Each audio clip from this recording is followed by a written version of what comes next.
Well, we've talked a lot about the philosophical ideas behind practicing and behind learning an instrument as a beginner, but what about the practical things?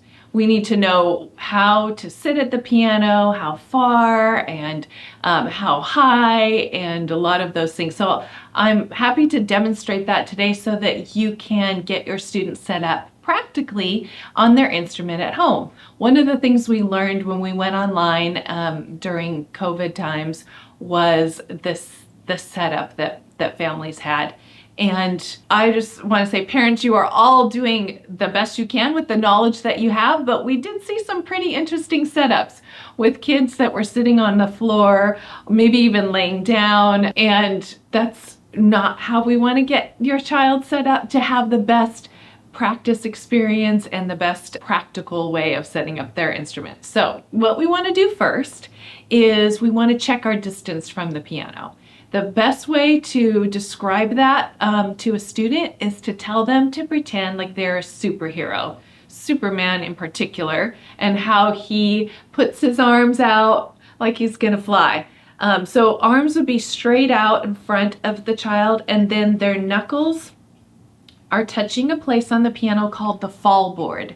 The fall board is any, it could be wood, it could be metal if you have a keyboard, or plastic. The piano itself matches up to the keys. That's called the fall board. And that's the distance that students should be from the piano. If you're too close, then you look kind of like a chicken with chicken wings that we say to the students. And if you're too far, then you're just leaning back and almost like Frankenstein or something like that. So checking your distance is really important. And then checking the height of the bench is really important. So we want the students' arms to be parallel to the floor. If the bench is too high, then their elbows are going up and they're not going to have the right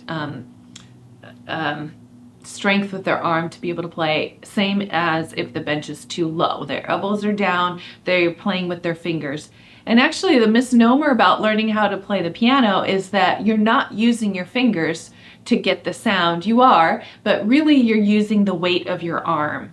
And we want kids to be able to have the full range so that they can use the weight of their arms properly. Not too close, not too far, not too high, not too low. For younger students who might not be able to touch the floor yet, it's really important to have some kind of platform for their feet. We want all students' feet to be firmly planted on the floor, and if they can't reach yet, they can use a box, maybe a stack of books if they're not gonna kick them over, something sturdy that they can use to firmly plant their feet on the floor.